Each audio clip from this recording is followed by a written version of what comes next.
Excited tonight to share with you one of the most common mistakes I've made in gluing up tops in general. So stand by for that.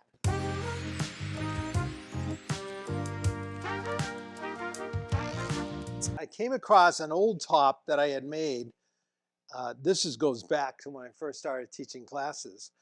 And when I would make these round tops in the classes, sometimes I would buy lengths of wood where I couldn't get the whole top out of one board. So this has three boards, two glue lines.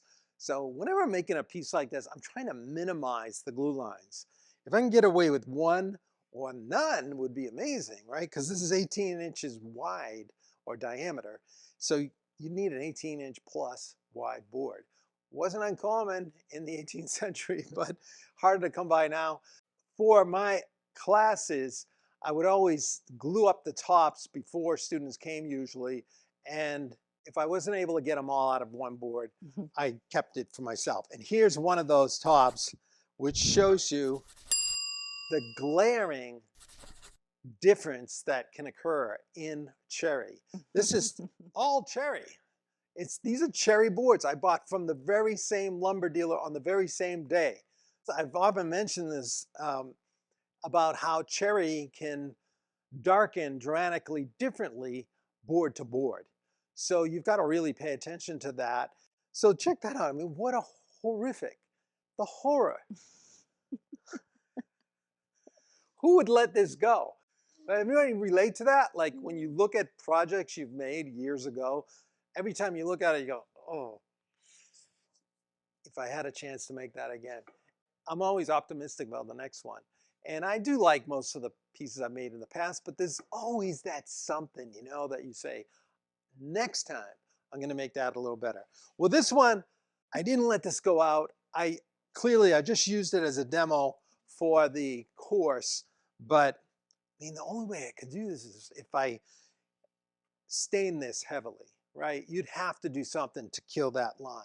And this is what factory finishes are all about. So mass-produced furniture, when you look at it, you might say, well, why do they sell it so cheaply? Well, they don't go through the trouble of matching up boards or even trying to get wide boards. Maybe you've stripped some manufactured furniture thinking, oh, I'm going to reveal some glorious wood under here. And this has happened to me early on when I would strip dark furniture thinking it was some kind of dark wood. It turns out it's whitish wood. Oftentimes it's soft maple because that was very inexpensive and still hard enough. And it was narrow boards going across, so it was very disappointing. But in order to make everything look harmonious, the factory setting does magic in the finishing room. So their stains are quite opaque. The sequence is all mapped out. So it starts with the stain, and by the time you get to the end of all that coloration going on there, it's as if they painted it. But it still looks like finish. It looks like real wood, but when you really look at it, you go, oh, that's a finish, okay? So that's why I remember being shocked, seeing a factory-made furniture piece, and there was a tag hanging on it, and it said, genuine mahogany finish.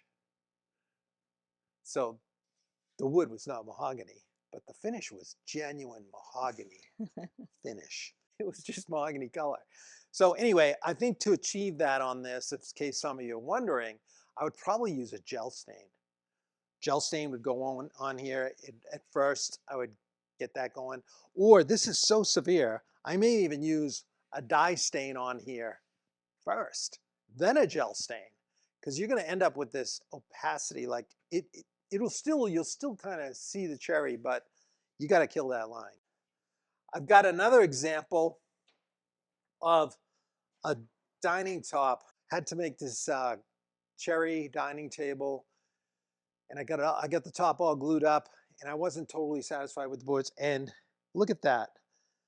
I thought I had a really nice match, and this happened again. So you've got, this is beautiful, nice harmonious color across here. You can tell these two boards, these are pretty wide. That's two boards right there. And then this one, just different pigmentation altogether. You can even see it on the end grain, how much darker it is. So you got to be real careful with cherry. When you're picking it out, try to get the widest, longest stalk you can so that you can get that primary surface area, like a dining table top especially is the most challenging. Get it all from one plank or from the same tree. Or when you're at the lumber dealer, if they don't have enough boards that are all the same like that, you can buy thicker material like this. And here I've got a piece of 12/4, and you can resaw it. You could resaw this into 3 boards. I mean, it gets tricky because sometimes it'll cup and you'll lose some, and it gets tough to get like 3, even 3/4 inch boards out of 12/4, but usually you can if you go a little narrower on the one in the middle, because after you resaw, the one in the middle invariably will stay true and flat because you haven't changed really the moisture content or the stresses on just one side like you do when you cut and release these. Tom, was that dark board dark at the beginning or did it get darker over time? It got darker over time, so I could tell that it wasn't quite right. But if we ran these like through a planer, they would look very close. But you get used to seeing it with cherry, and you can actually, if you're wondering, you can wipe on some mineral spirits or something and try to see the color. That's why whenever I go to buy material for something critical like a dining top like this, I'll always bring a spoke shave just to set it heavy and to skim the boards so I can see the actual wood. It's hard to read through the rough sawn surface. And I stand them up aside each other because if I have to go to more than one board from a different tree, you've got to feel good about where it's from. Sometimes you can get lucky and find in the bins of a dealer like Goose Bay or others you may know, you can find sequential boards or boards that came from the same tree. You can just tell the measurement, the way the growth rings are on the ends, and you just know, oh man, I got lucky there. All right. So anyway, this top, I felt sick about it. I was just couldn't sleep.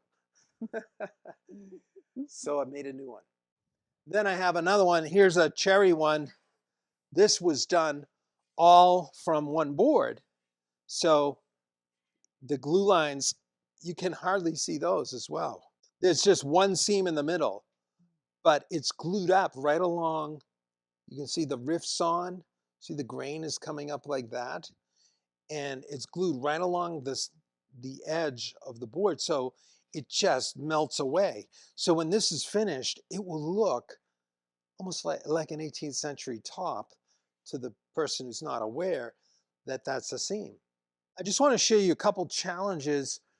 This is a cutoff from the end of a longer plank. You've got to look for this, that quite often because they chunked that log where they did it because it was where the tree broke. So quite often the grain will be diving down or out on that last piece. And so see that? That's the painted end. So that was the end of this plank. And if you look on the side, you can see, let me see, this side, I'll show it better. That side's got sap on it. Can you see that side now? Mm-hmm. Okay, so the grain, you can see that grain line, or you can see these lines. These are not always indicative, but this is pretty true in this case. See how they start running down like that? If you really look close at the grain, you can see these little speckles on cherry, and it will indicate where the grain is. So it is running down like that. That tree was kind of sloping this way when they got this cut. So the ends are really difficult to work with, and quite often I avoid them if they're excess anyway. So here we've got a predicament. What if we needed to glue up a small square top out of just this plank and we had to cut it right here, okay? How would we orient this in order to get the best possible glue match, okay? So let's look at it. On this side, we have more linear grain looking at the top. You can see by that I mean all these little streaks, these lines. Those are just indicating where the growth rings are rising up through the surface. So this would be where they're angular to the surface, or some often called rifts on wood. When they get closer to perpendicular, that's when you're talking about quarter sawn. So the grain is very linear with quarter sawn, and quite often you'll see some unusual flecking or pattern in the grain that occurs when the board is sawn in the quarter or perpendicular to the growth rings. On the other side of this board, you can see the growth rings are flattening out and they're getting horizontal. They're actually making these kind of arcs, or often referred to as cathedral figure. This is where you're cutting straight across the growth rings, and called plain sawn wood. So it's very flat grained, and uh, this is where you'd expect to look on the end, and you can see what I was talking about right here. You see the growth rings are very flat, parallel to the surface. So like that. So there's the circle of the tree. This side would be considered the heart of the tree, facing the middle because of the circle, always going to the middle. And then out on this end, you can see we've got rift here, and then it gets up almost steep. This would actually be considered quarter sawn out here on the end. So we've got flat sawn on this side, quarter sawn on this side. How are we going to match these up? Well, let's just try an experiment. If we come over here and we do what's called a slip match, so we just slip this one right along the same side. So these arrows where it was cut, the boards are still oriented in the same direction they were, okay? Look at that match. So here you've got basically quarter sawn meeting flat sawn. Horrible. You almost always, we want to try, if possible, to glue up seams along linear grain. Quarter or rift sawn is ideal. And most often that does naturally occur at the outside of the boards because they're cutting them more the width of the tree, the usable heart. So let's go back to where we were. And the only way we can really do that, we could flip it over, but we're into more sap there. We could cut this over. Or we could do a come around match like this. So when we come around like this, we know that this edge is going to be matching with the same grain. So we should end up with a beautiful joint there. So if I cut off that sap, you can see that would make a very nice grain line. But this one, it's still got a problem. You seeing the color difference? Okay, so look at it this way. Which one's darker? One on the right, okay? Now I'm going to rotate. Which one's darker now?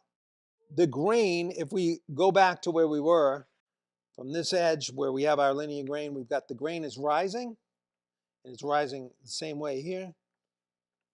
So when we come around, they reverse each other. So this one's rising this way, and then this one's rising this way.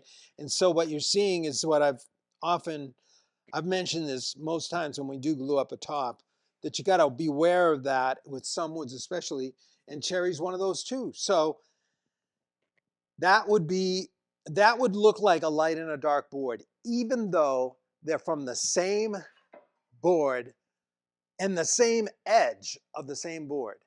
You would have the appearance of a lighter and darker board if you were looking at with the light bouncing, especially in certain light situations. It's really striking.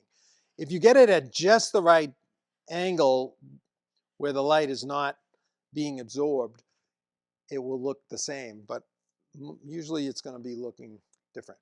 And Okay? turning over won't change that, you said, because No, you end up with the same orientation. So even yeah, even if I flip, so see the lines on the side? They're rising there, and they're going down there. So you end up with them clashing, even though, because you're still, they're rising. So this is one of those situations where if you had to do it out of these two boards, it's really, you're not going to get a good satisfactory result, okay? So this is one that you do not deliver to that special person, right? Just get rid of it. Start something else.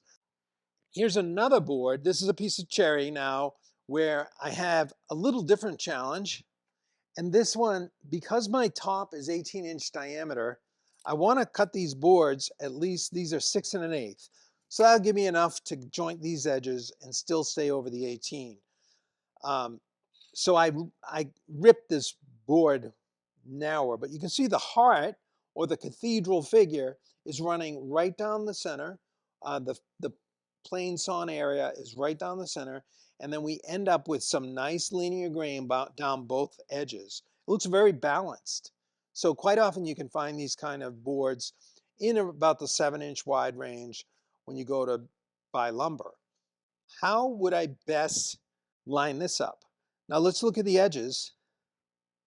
Look at the grain. The grain is very agreeable. You know, it's almost in perfect line with the surface. So this is one of those where you don't have real diving grain. And then this one's the same. I mean, assuming that's telling us the truth. It doesn't always tell the dead-on truth. You have to look at the tiny flecks to really see the grain. And it looks pretty true that it's running that way with this one. So I could have a number of options. Now, we've got nice linear grain, but check this board out up here. We've got this wild little swirl right there. And there was kind of like a knot almost on this side edge here. But that's the grain, even though this is a nice smooth board, it's wild here. So we couldn't glue that. If we glue that up next to one of these nice linear boards, even though we're on the same board, we've got a horrible match. So that's not going to do. So we're going to say we've got to orient these so that this piece is out by the edge, so it doesn't have to match with anything. So this will be our natural center board, and we could do a slip match, a double slip. So we'd slip this way and this way, okay? And we could glue it up, joint those edges, and we'd get a pretty nice result. Those look pretty good, right? Mm-hmm. But we're still, because we're gluing the grain from this edge to this edge, it's a little bit different edge to edge. It's, even though it's the same tree, it's just the way it's oriented here, it's a little different. I know that it's very alike in this way. So you could, this one you could go either way with it. You could use the come around type because the grain is very linear and parallel to the top edge. It's not diving like that end cut we just showed you. So this could come around this way, and then this one would swing around this way.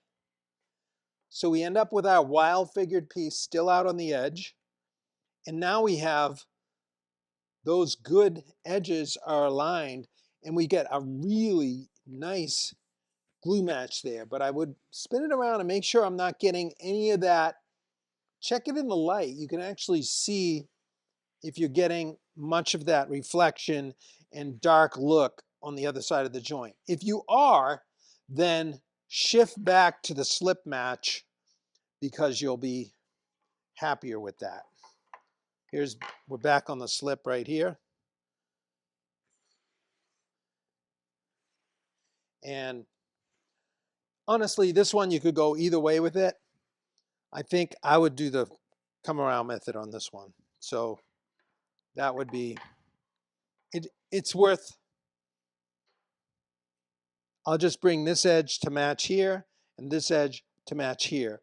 When I can do that, I prefer to do it, but a slip match is safer in terms of the grain rising issue that we just had with that guy there.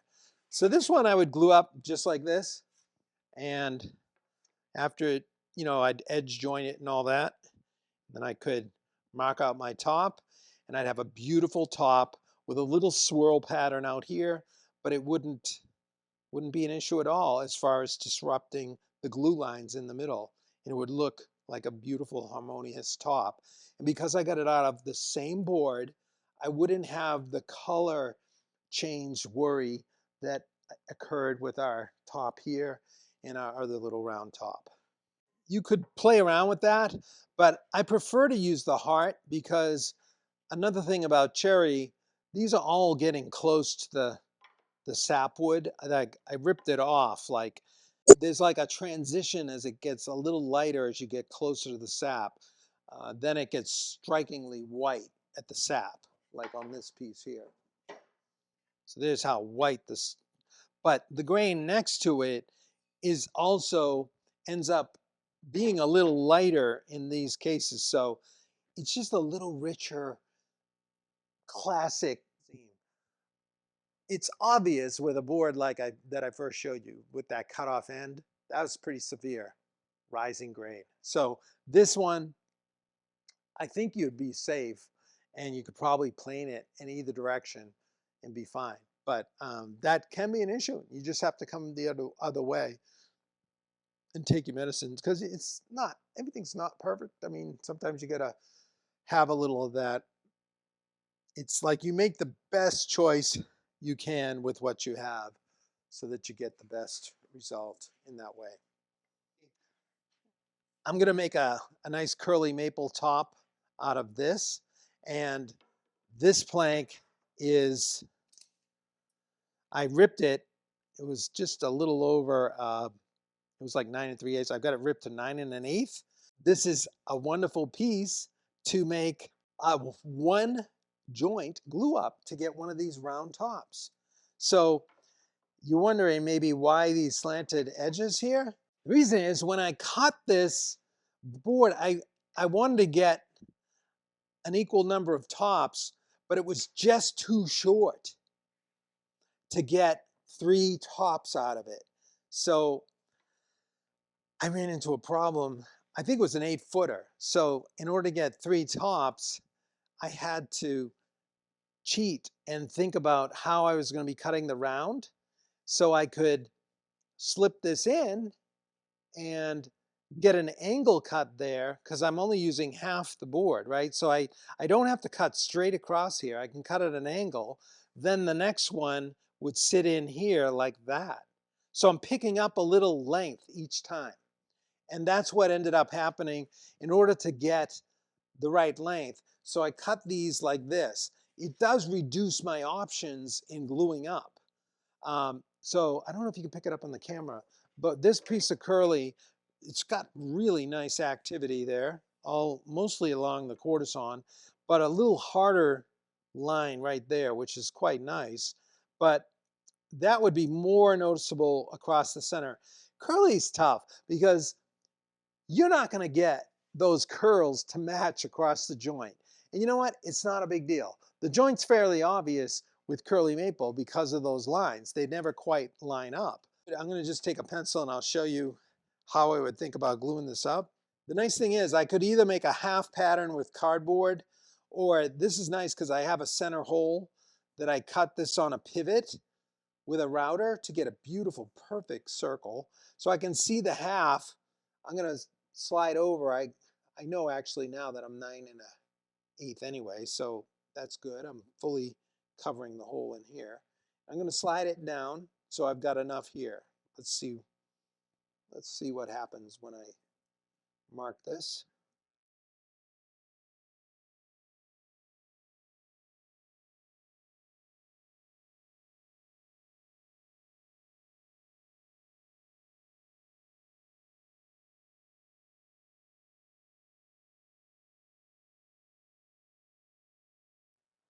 So here's what I would do. I've got my circles there, and I'm not going to cut these apart and glue them up. I'll just tell you what I would do here.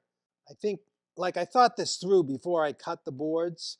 like I laid them out and decided, okay, I probably decided this curl here would be problematic or more noticeable on the joint. So almost like this wilder figure on this piece of cherry, I'd want that on the outside. So did I want that, okay?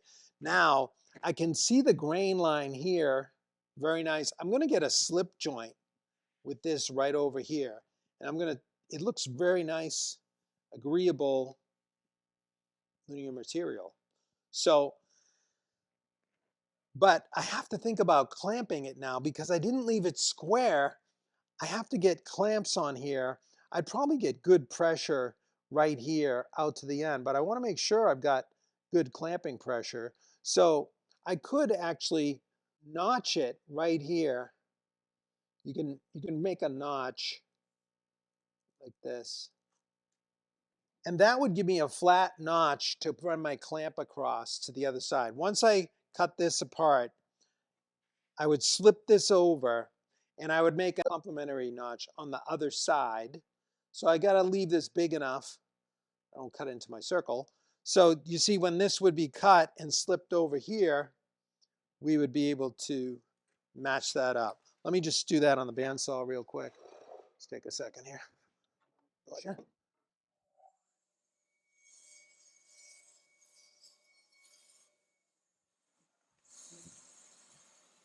So check that out. See how I notched here? And I would notch over here.